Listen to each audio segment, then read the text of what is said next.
also be found meandering the links during a leisurely round of golf, or trying to con his way into a 25-cent peep show at the Fantasy Factory. He has wrestled such international icons of extreme as Steve Corino, Tommy Dreamer, and Southern Comfort Ray Brooks. After a recent matchup, Samoa Joe called him the toughest son of a bitch he's ever been in the ring with. He comes to us tonight from Tampa Palms, Florida, by way of the ECCW House of Pain, by way of Cranbrook, British Columbia, by way of Calgary, Alberta. He is a former ECCW Hardcore Champion and a three-time former ECCW Tag Team Champion with Biohazard and Dr. Luther. At 405, he'll beat any man alive, the master of the donkey punch, the king of the K-drill. He is beautiful Bruce's favorite wrestler and my wife's biggest fan. With a victory over Scotty Mack, he became the only man to ever be 6 times ECCW Heavyweight Champion. And tonight, he says he's gonna kick Scotty Mack's ass all the way to Calgary, Alberta, and back. He is ECCW's one-man motherfucking wrecking crew, Juggernaut!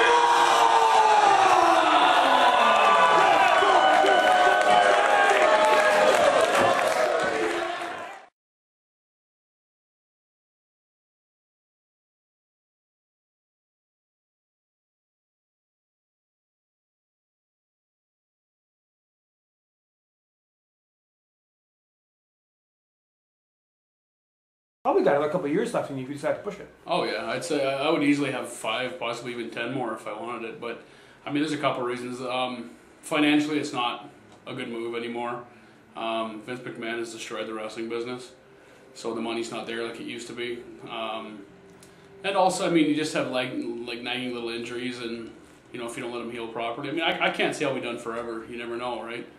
But it's all based on money from here on out, and it would have to be money plus what I want. So, you know, I'm not going to go take a developmental contract somewhere. I'm not going to go, you know, work somewhere for $100 a match, or it's just not worth it. Once you're in the wrestling business, it's in you forever. So, you know, I think it's probably a lot more difficult to, you know, to walk away when you still could easily last a few more years than it is to stay in it past. You know, we all see it everywhere. You know, we see everywhere people staying around long past where they should, you know, because they want the cheer of the crowd, they want this, they want that. I mean, I understand it completely, but, you know, it's tough to walk away, but I think every guy's going to have to come to that point where they got to make that decision. You think that makes you like a smarter wrestler than some of the other people that have decided to do things? Or I'm smarter than 95% of the wrestling business, so, you know, that's not necessarily even an insult to some of the guys. It's just there's a lot of really stupid people in the wrestling business. I mean, we all know that. It's not, I wouldn't say smarter, maybe a little bit more logical. You know, I have things outside of the wrestling world that I really enjoy doing, and if I lost that because of, you know, injuries, you know, I wouldn't be happy. So, you know, that's where you have to draw your lines. You know, what's more important, life, the rest of your life, or right now? I mean, I've been wrestling over 11 years and done, you know, just under 1,500 matches in 11 years. And that's, I mean, you think of it this way, think of a boxer with an 11-year boxing career, they're going to have, what, 50, 60 fights? You know, so, you know, mixed with all the traveling, and I'm not a guy who ever went the chemical route. You know, never took painkillers, never took uppers. I don't do any of that stuff. So every pain that I felt, I kept it. It's mine, you know. Thank you very much. I'll take some more. I mean, that's how it was. So I don't take things. So I feel it maybe a little more than a guy that, okay, I can go on 10 more years if I just start taking things. And I'm not willing to take those things because you're going to do more damage than good. So in that case, yeah, it makes me a lot smarter than a lot of the guys.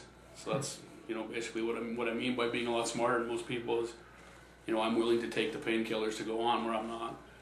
Very important to me to have Scotty as one of my last opponents because we have a lot of history. Scotty is, in my opinion, probably the best unsigned guy in North America right now.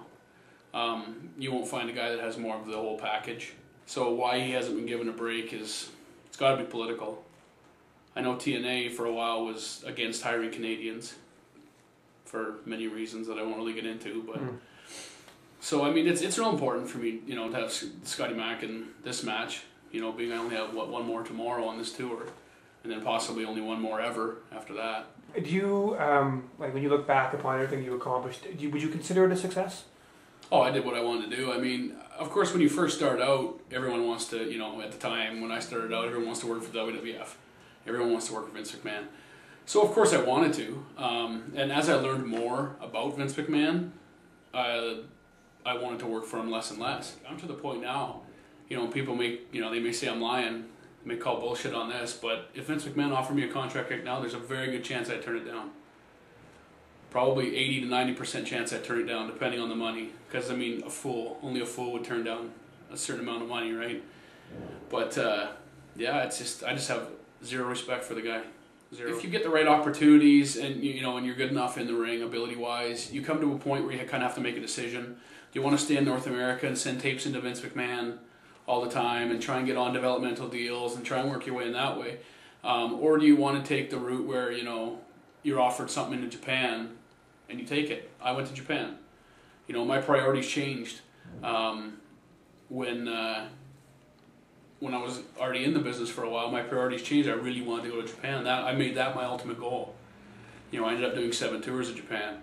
And that was my goal. I wanted to go to Japan, and I did. So it's to the point now. And then I worked for WCW a little bit, and you know, stuff like that. I worked all over the U.S. and a little bit in Korea, and so I mean, it's, you know, when it comes down to it, everything I wanted to do once I became smart enough to the business, I ended up doing. How do you want to be remembered?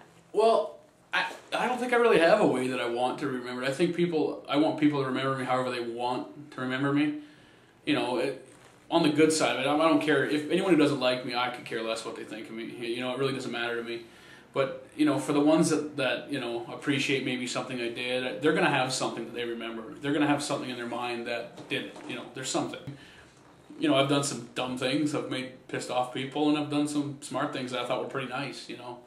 And I think overall, I generally, you know, I'm a good person. So people remember as being a good person. I'm cool with it. What would your advice be, you know, in that straight talk way of yours, to anyone coming in the business right now? What would you say to them? Just like, to say it again, you just really need to stick with who you are. You know, it's a shady business. It is the shadiest business on earth. No matter what anyone says, literally take the politics of politics, the backstabbing of Hollywood, and mix it with the backstabbing and politics of professional sports. That's all in one. You'll never find anything shadier. There'll be a guy that'll break your ankle just to get, you know, $50 down the road working on a show. You gotta watch out for yourself, and you have to be yourself. That's, you know, that's the best advice. Best advice you get. Don't sacrifice who you are for a business that's not going to be there forever. I mean, the business itself will be there, but you're not going to be in it. No one will be in it forever.